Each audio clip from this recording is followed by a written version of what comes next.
dar sequência na nossa minissérie, pensando um pouco sobre as profecias e preparando para o Natal. Hoje nós vamos falar sobre Isaías. Nós vamos falar sobre Isaías, capítulo 9. Mas sempre que se fala em profecia, é como se algo cinza, né, tomasse conta do nosso pensamento. A gente está acostumado a ver em filmes e vídeos e tal, a profecia do Apocalipse, né? Cuidado, porque as profecias estão se cumprindo, né? Sempre tem um filme de ninja relacionado a alguma profecia e a algum tipo de adaga, você já reparou? Sempre tem essas coisas. Então, enfim, profecia atrai, né, o nosso imaginário. Mas você consegue pensar em alguma profecia recente do nosso tempo que afetou profundamente a nossa vida? Você consegue imaginar aí uma profecia da nossa época que mexeu com o nosso dia a dia? Eu não estou pensando no bug do milênio. Você lembra no ano 2000? Gente, será que vai virar, né? Será que vai ter uma catástrofe atômica e os computadores não vão virar do 19 para o 20? Virou, né? Daqui a pouco a gente está virando de novo, mas também não estou falando do final do calendário, né? Em 2012 o mundo vai acabar, não tem mais nada, né, depois daquilo. E não estou falando disso também. Não estou falando também do Nostradamus, né? E das profecias que ele fez, né? Eu estava fazendo um estudo das profecias dele que deram certo e das que não deram certo. É bem curioso, depois você olha lá. Vou pregar a Bíblia, não vou pregar Nostradamus, mas tem algumas profecias e algumas previsões do nosso tempo que são até pesadas de se falar, são complicadas de se abordar. Por exemplo, no dia 23 de abril do ano de 1990, uma profetisa profetizou que aconteceria uma guerra nuclear naquele dia. Ela e os seus seguidores se esconderam num bunker, cheios de armas, cheios de comida, e algumas pessoas se suicidaram. Outubro de 92, dia 28 de outubro, uma igreja na Coreia, ela marcou o arrebatamento da igreja para esse dia. As autoridades interviram, mas ainda assim 4 pessoas se suicidaram, achando que Cristo ia voltar naquela data, 28 de outubro de 92. 26 de maio de 97, esse talvez é mais conhecido, a seita Heaven's Gate, Portões do Céu. Ele dizia que na cauda de um cometa tinha uma nave espacial que a NASA ocultou e que os governos estavam ocultando isso, e que a única forma de evacuar a Terra e entrar nessa nave e pegar o cometa, né, pegar carona nessa cauda de cometa, era se suicidar. 38 pessoas se mataram, inclusive o líder dessa seita. Então, essas profecias, esses movimentos assim sombrios, eles mexem com a nossa vida, né? Mas volta para a nossa pergunta. Você consegue lembrar de alguma profecia, de alguma adivinhação do nosso tempo que afetou profundamente a nossa vida? Bem recente. Gente, fica em casa. São só 3 semanas para achatar a curva. Essa mexeu com a nossa vida, não mexeu? Cá estamos nós, né? Depois de tanto tempo. Então, profecias, adivinhações, palpites, especulações dessa natureza mexem com a nossa vida.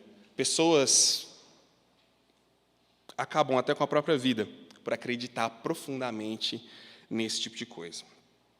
Então, o que eu quero falar hoje é o seguinte: Isaías, ele apresenta algumas profecias para nós e para as pessoas que ouviram ele naquela época. O que nós vamos pensar? 3 coisas. Eu quero entender junto com vocês um pouquinho sobre o contexto das pessoas que ouviram essas profecias lá em Isaías, lá atrás, 739 anos antes de Jesus. Eu quero também observar o cumprimento dessas profecias em Jesus.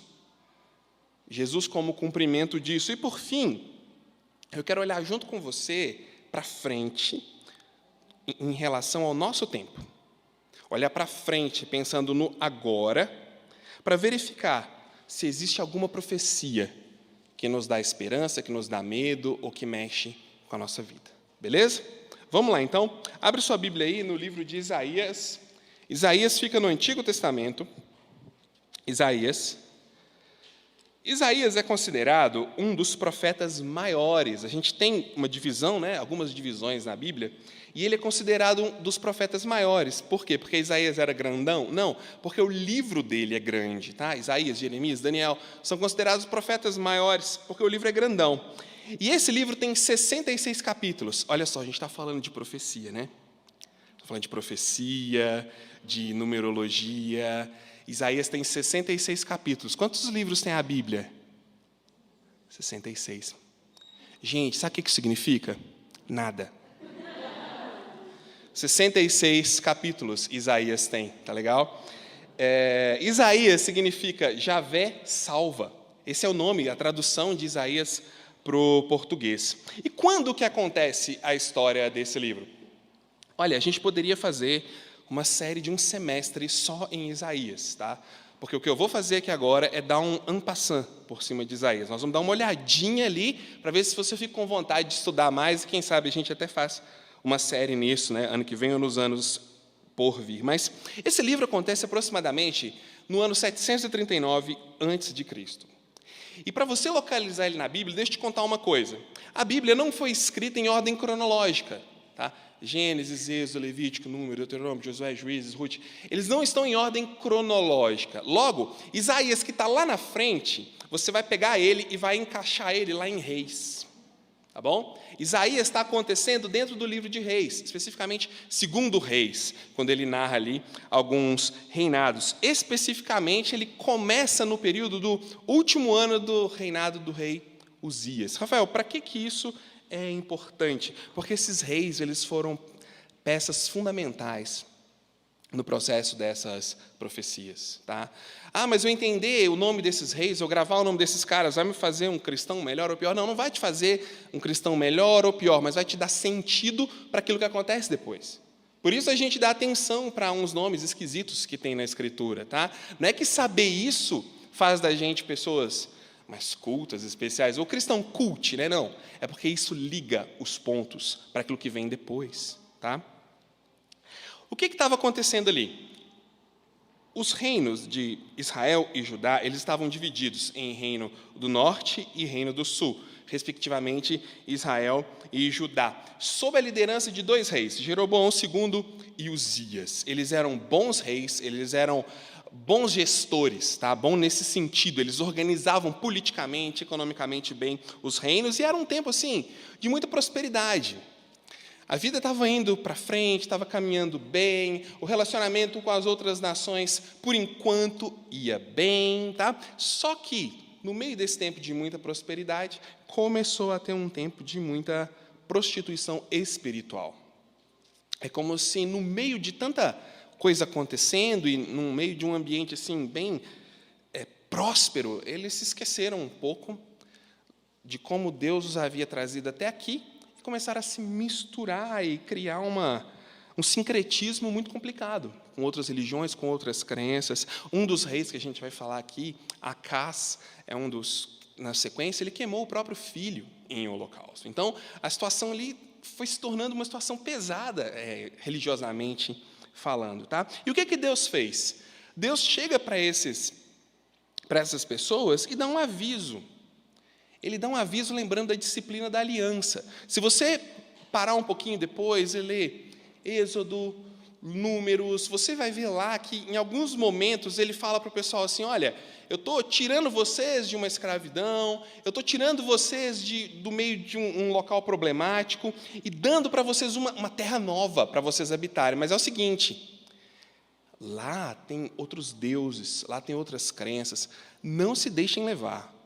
Porque se vocês se deixarem levar, eu vou vir e vou movimentar a minha mão entre vocês, para vocês acordarem. Ele alerta essas pessoas com relação a isso. E ele faz isso aqui de novo. Fala, olha, vocês estão se prostituindo espiritualmente, vocês estão se deixando levar, vocês estão indo por caminhos assim muito complicados em relação ao que eu tenho ensinado para vocês. Acordem. O que acontece? No Reino do Norte, Israel, uma bagunça terrível. Conspirações políticas, e a linhagem daquele rei ela é morta no meio de conspirações políticas. Tá? É quase um House of Cards aqui do Oriente Médio Antigo, porque eles são mortos numa conspiração política, a coisa fica complicada. No Reino do Sul, o pessoal dá uma escutada, mas retrocede de novo, eles ouvem a voz de Deus, mas, então vamos, volta, fica um vai, não vai, uma situação assim, bem morna. E aí, o que Isaías vai mostrar para a gente? No meio de Deus alertando essas pessoas, no meio do Reino do Norte todo complicado, do Reino do Sul todo oscilante, Deus vai dizer para eles o seguinte: lembra que eu ia disciplinar vocês? Lembra que eu falei? Pois bem, eu vou usar 2 nações para fazer isso, a Síria e Babilônia. Nesse momento em que o reino do norte, que é Israel, começa a se afundar, e o do sul, Judá, começa a oscilar, uma nação começa a ganhar muito poder de guerra, poder econômico, e eles começam a cultivar atitudes bem imperialistas, que é a Síria. Eles começam a expandir o império deles. E o que a gente vai ver no livro de Isaías é o seguinte: Deus vai usar o profeta Isaías para dizer para eles: você está vendo a Assíria chegando? Então, é minha mão empurrando. Tá? Você está vendo eles chegando aqui para dominar vocês, para fazer muitas coisas ruins? Pois é, a minha mão está empurrando eles para ver se vocês acordam, porque vocês estão completamente cegos e surdos àquilo que eu tenho dado e àquilo que eu tenho feito para vocês. E aí, nós chegamos em Isaías capítulo 9. Vai lá, Isaías capítulo 9. Recapitulando então, o que você precisa saber de tudo isso que eu falei? O livro de Isaías é Deus falando por intermédio de Isaías sobre o processo de disciplina e livramento para esse pessoal. Tá? Deus está mostrando para eles que a disciplina ela vem, mas junto com ela vem um livramento, vem alguém que vai trazer paz, vai trazer leveza para eles. Então vamos lá, em Isaías capítulo 9. Isaías capítulo 9, do versículo 1 em diante. Mas para a terra que estava aflita, não continuará a obscuridade. Deus, nos primeiros tempos, tornou desprezível a terra de Zebulon e a terra de Naftali, mas nos últimos, tornará glorioso o caminho do mar, além do Jordão, Galiléia dos gentios.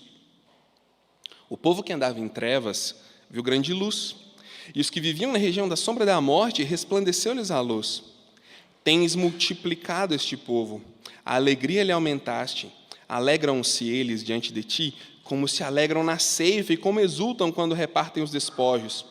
Porque tu quebraste o jugo que pesava sobre eles, a vara que lhes feria os ombros, e o cetro do seu opressor, como no dia dos midianitas. Porque toda bota com que anda o guerreiro no tumulto da batalha, e toda veste revolvida em sangue, serão queimadas, servirão de pasto ao fogo.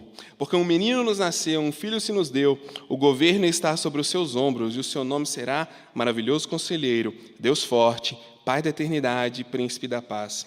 Para que se aumente o seu governo e venha paz sem fim sobre o trono de Davi e sobre o seu reino, para o estabelecer e o firmar mediante o juízo e a justiça, desde agora e para sempre. O zelo da tua casa te consumirá. Aqui a gente já chegou na parte onde ele começa a prometer o livramento. Eu gosto desse texto porque ele fala algo assim, eu fiz um paralelo no versículo 5, Porque toda bota com que anda o guerreiro no tumulto da batalha e toda veste revolvida em sangue serão queimadas. Não sei se você lembra, tem um livro, chama 1984, do George Orwell, e ele diz o seguinte: você quer ver o futuro do ser humano? Pense numa bota pisando num rosto humano.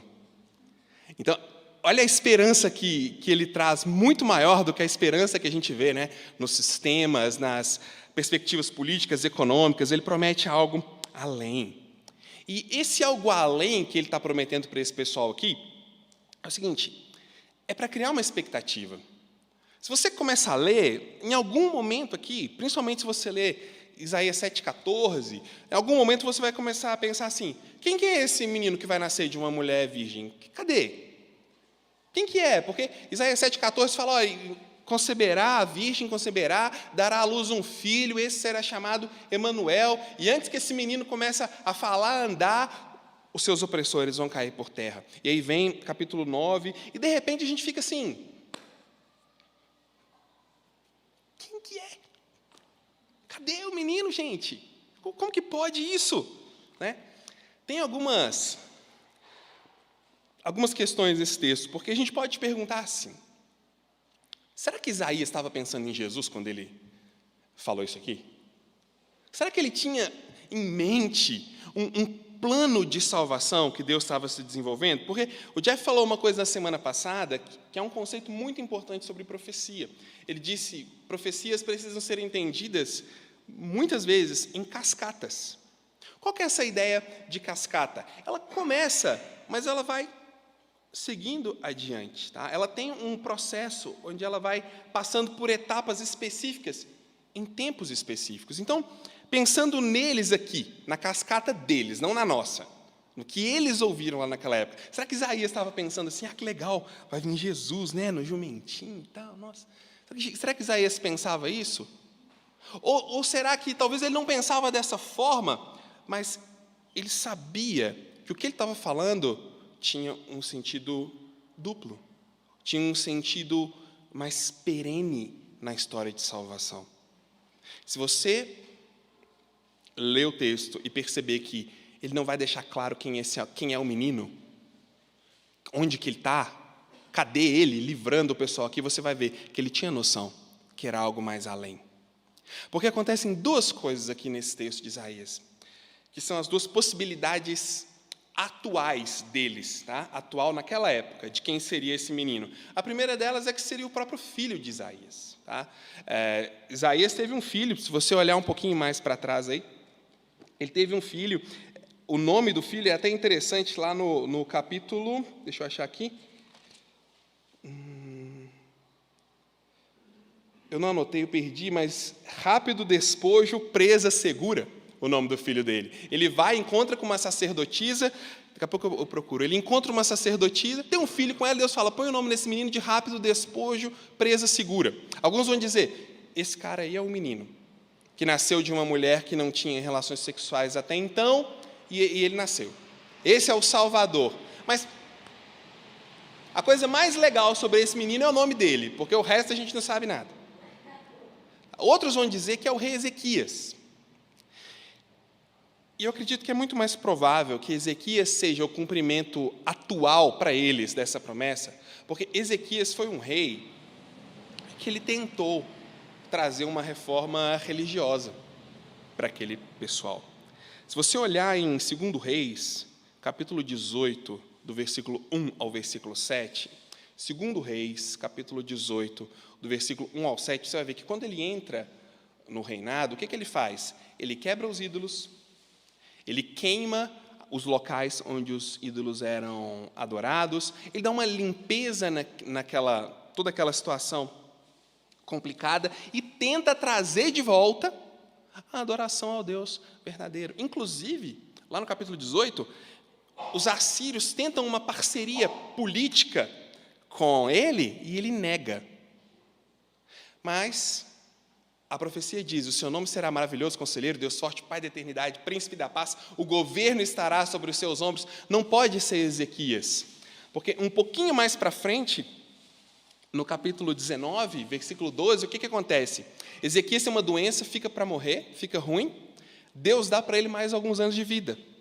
E ele fica, obviamente, feliz, tem mais alguns anos, se não me engano, ganhou 15 anos de vida. Aí, entra outra nação, a Babilônia.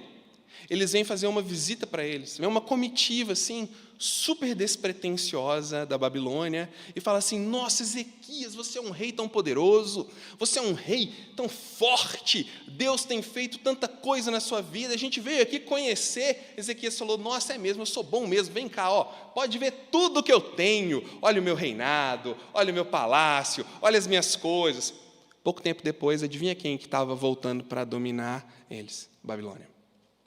Eles foram levados cativos para a Babilônia. E é aí que a gente tem a história de Daniel, seus amigos, e por aí vai. Então não pode ser ele. Como que alguém que tem o governo sobre os seus ombros dá uma manota dessa? Age tão toscamente? Pois bem, o objetivo de Isaías era gerar expectativa.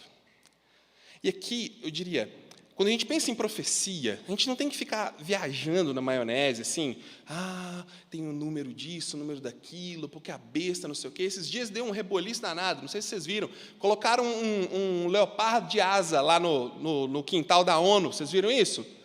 Puseram um leopardo com uma asa, umas patinhas, uns dentes lá na ONU. Gente do céu, é a besta do Apocalipse, né? E começa, porque a profecia, não sei o quê. Calma, gente.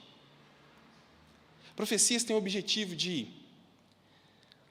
direcionar as pessoas para a obediência e para a fidelidade. A expectativa da profecia, ela quer tensionar as pessoas que creem. Ou para elas se arrependerem, obedecerem, para elas arrependerem de um caminho ruim, como Deus tentou fazer com eles. Olha o caminho que vocês estão indo, eu vou ter que colocar a minha mão aqui para vocês se arrependerem. Voltem. Ou para estimular a fidelidade, como são as promessas, essas profecias que a gente tem, que a gente vai ver um pouquinho mais no final. Mas dentro de uma tormenta, uma expectativa gigantesca foi criada. Quem é o tal do menino? E por que essa expectativa é tão grande?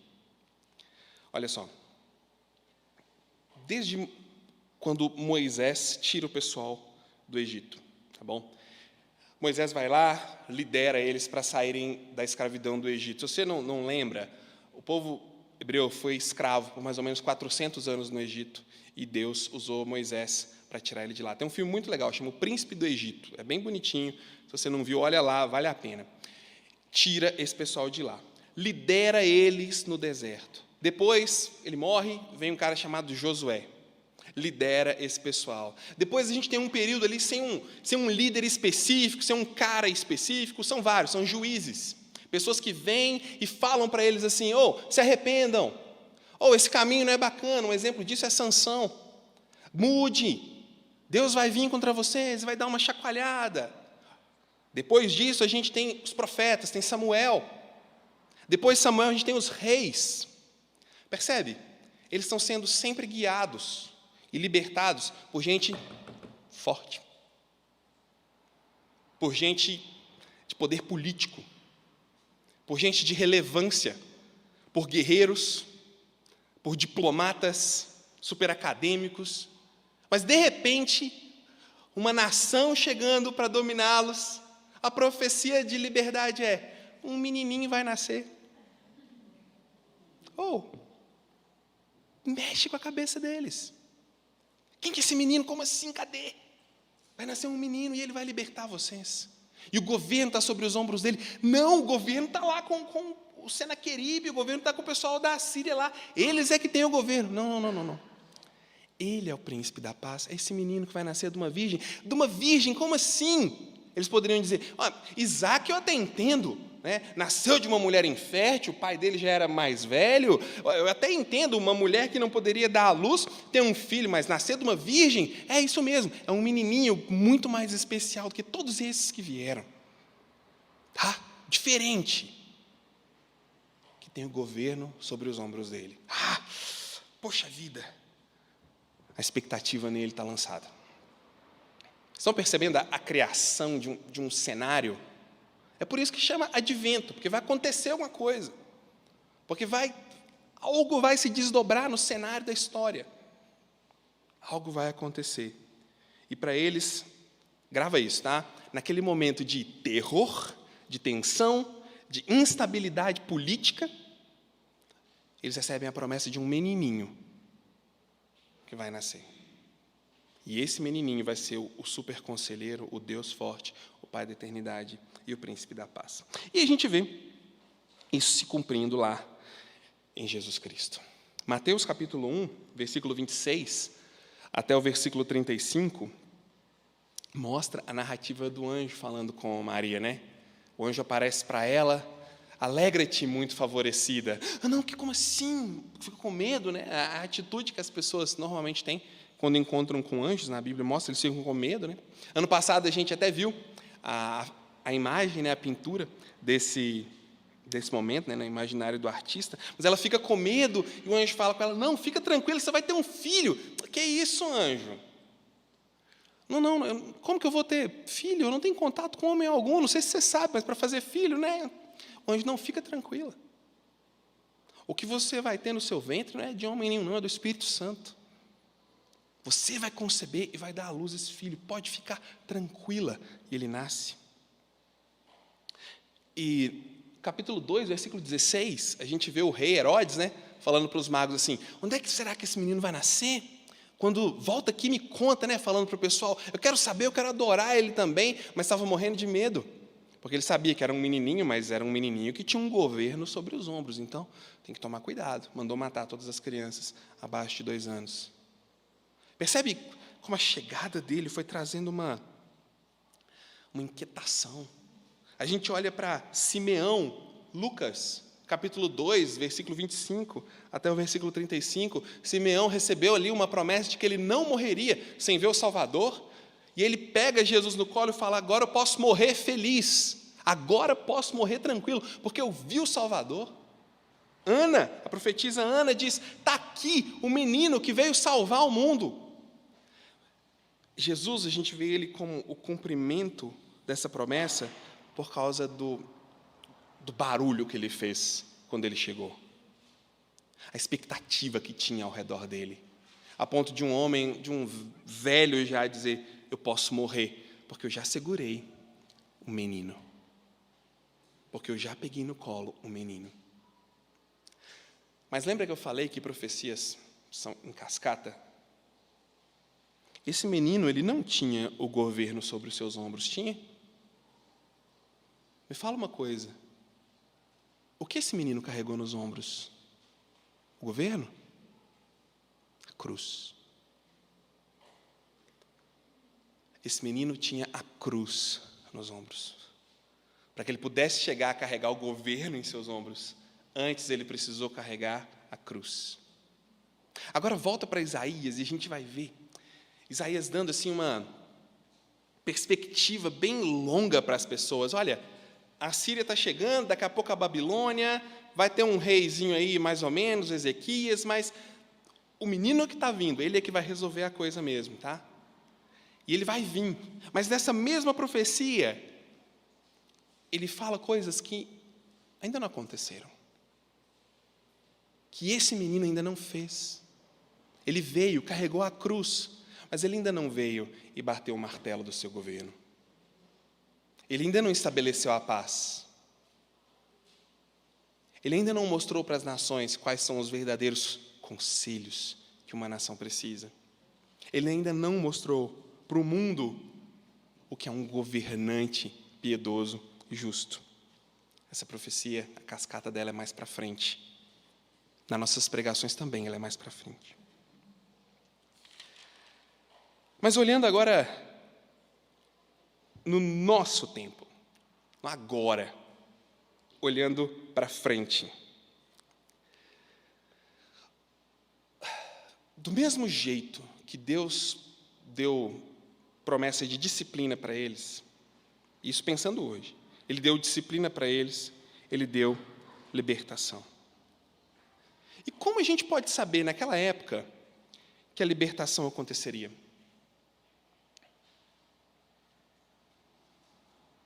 Vamos pensar aqui agora, 2021.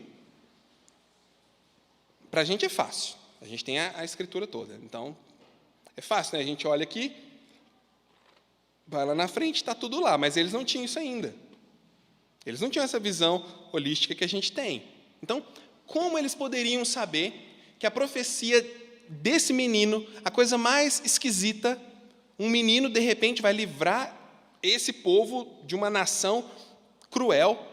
Como que eles poderiam acreditar nisso? Porque ele disse: a Assíria vai vir e vai acabar com vocês. E a Assíria veio. Porque aquilo que ele disse que ia acontecer, aconteceu. Tem uma música que a gente canta, eu não lembro o nome dela, mas se Deus tem me dado o bom, como eu vou reclamar daquilo que Ele tem me dado que é ruim? Qual que era a única garantia que eles tinham? Olha só, gente. O único estímulo que eles tinham aqui ele está dizendo que vai ter um menino que vai nos livrar. Uau, isso é difícil de acreditar. Mas ele disse que viria uma nação para acabar com a gente. Eles vieram, né? Então vamos nos entregar.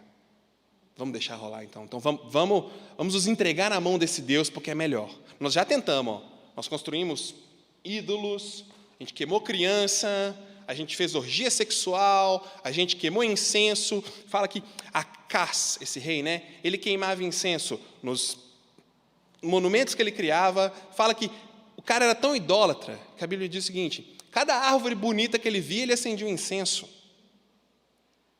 Já tentamos isso tudo, não deu certo. Então agora, vamos entrar nessa história desse menino aí mesmo, porque ele falou que o bicho ia pegar e está pegando. Então, deixa eu soltar. Deixa eu me entregar. É fé. Não tinha muita explicação, não. É fé, gente. Ele disse que está acontecendo aí, ó. Se entregue. Essa era a prova da profecia de libertação. Estava acontecendo o que ele disse que ia acontecer. E agora nós, olhando para trás, a gente vê.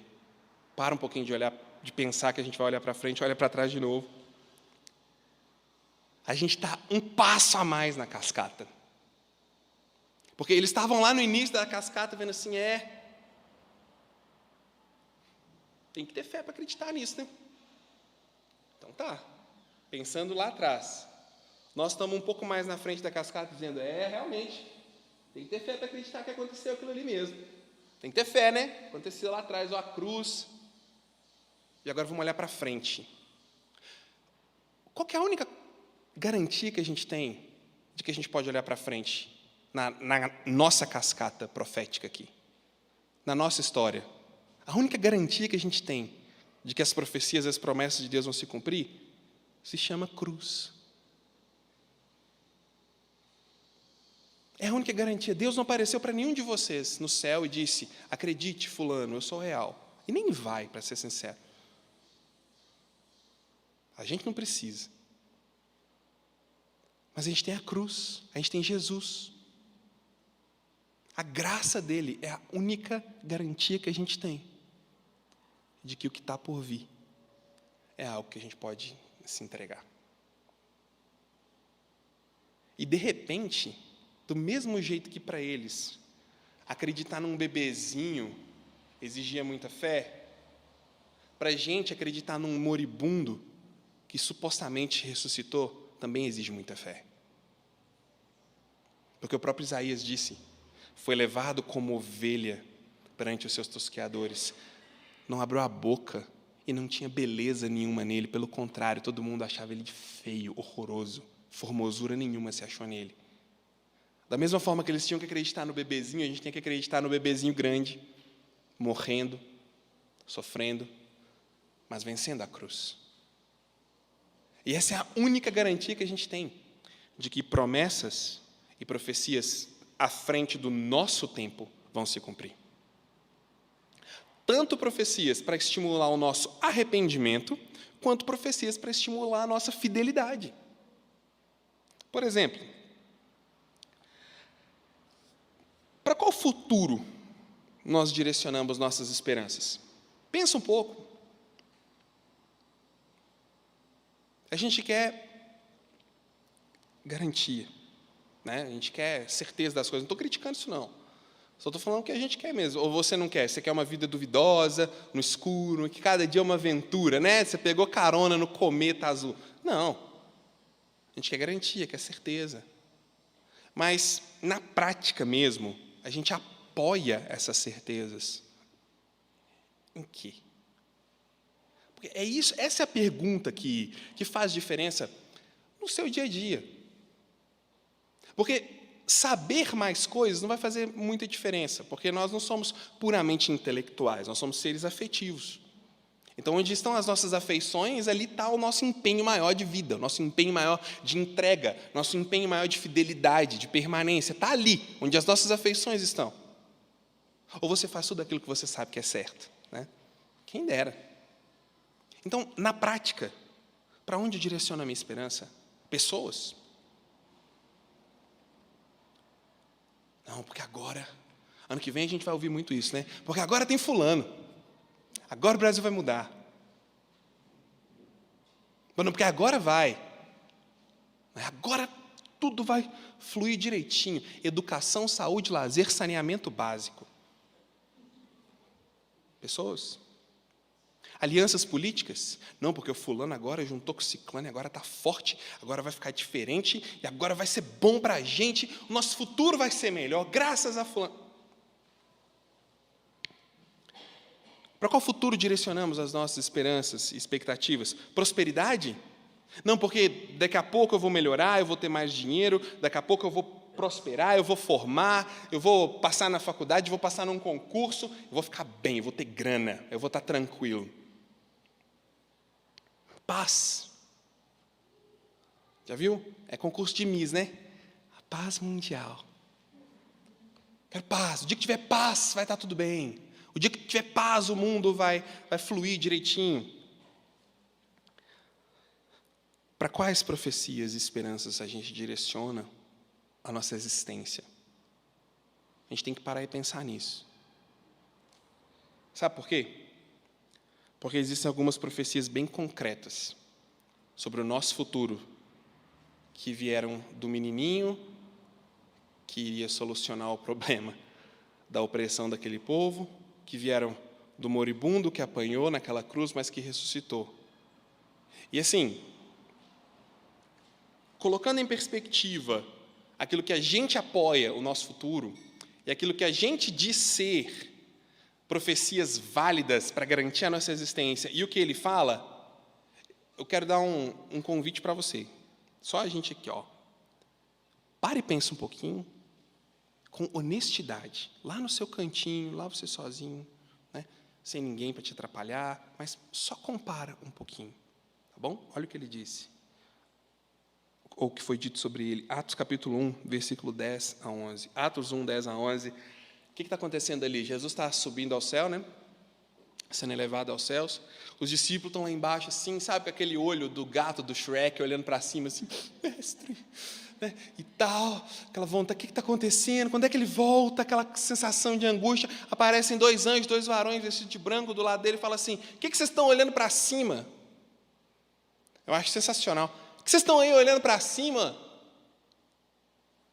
Vocês estão aqui ainda. Vai viver a vida porque ele volta.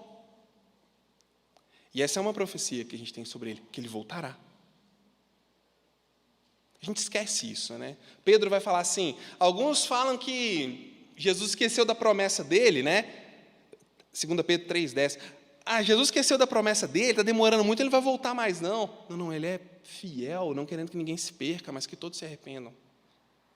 Aquilo que vai ficando longe vai perdendo um pouco o valor para a gente, né? É tipo chicletes, sabe? A gente vai mastigando, vai perdendo gosto. Algumas coisas na vida são mais ou menos assim. A gente escuta toda vez, Jesus vai voltar, né? É igual o Babalu, são os 3 melhores segundos da sua vida, né? Babalu. Você morde, que delícia, cadê? Acontece isso. Jesus vai voltar, legal, nossa, um dia Jesus vai voltar, Jesus vai voltar. Aí está o pastor aqui, igual um idiota, falando que Jesus vai voltar, você está aí pensando no Galo, no Cruzeiro, não sei o quê. Isso é natural, a gente tem que ser lembrado disso. A gente é assim. Não é porque a gente é ruim, não. A gente é assim, a gente é afetivo, a gente vai direcionando as nossas afeições para aquilo que está mais gostoso.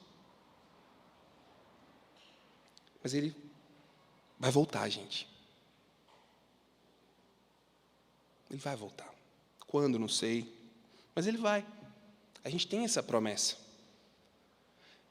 E o legal é que quando ele voltar agora, a gente vai poder ver o Deus forte, o maravilhoso conselheiro, o Pai da eternidade, o príncipe da paz, aquele que tem o governo sobre os seus ombros e que diante dele todo joelho se dobrará e toda língua confessará que Jesus Cristo é o Senhor, para a glória de Deus Pai. E aí a gente vai ter o final dessa cascata, o cumprimento de toda essa série de profecias. Isso estimula a nossa fidelidade. Isso estimula a nossa permanência na fé. Parar e refletir sobre isso traz, ele vai voltar, então calma. Calma, isso aqui é uma trajetória. Eu estou indo em direção a algo, ele vai voltar. Mas a gente tem também profecias que estimulam o nosso arrependimento. João capítulo 3, do 31 ao 36. Esse eu vou ler. Esse é grande, não deu para decorar não. Quem vem das alturas, certamente está acima de todos.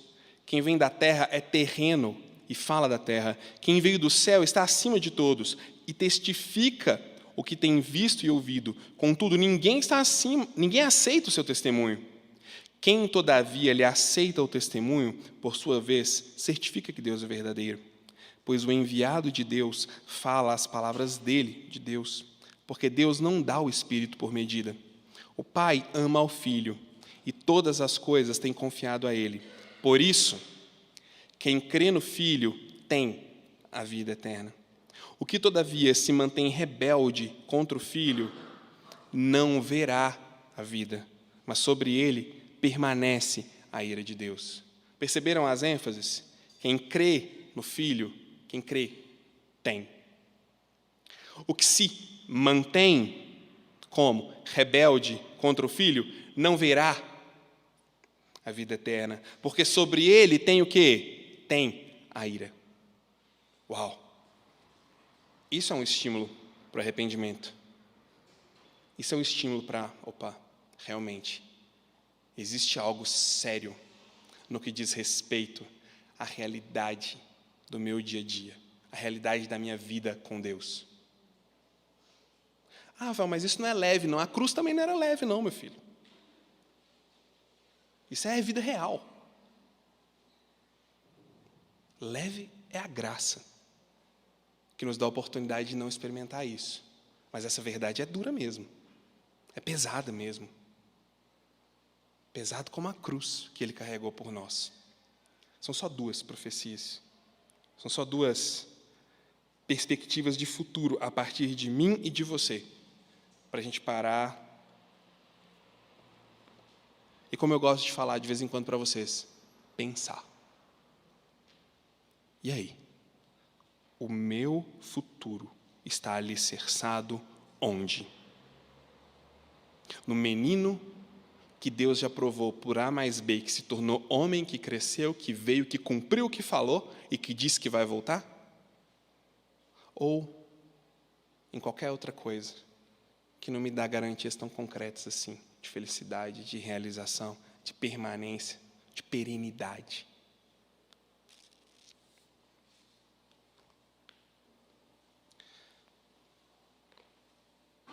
Profecia é isso. Dá um chacoalhão na gente e larga a gente pensando sobre a realidade da nossa vida. Deus te abençoe.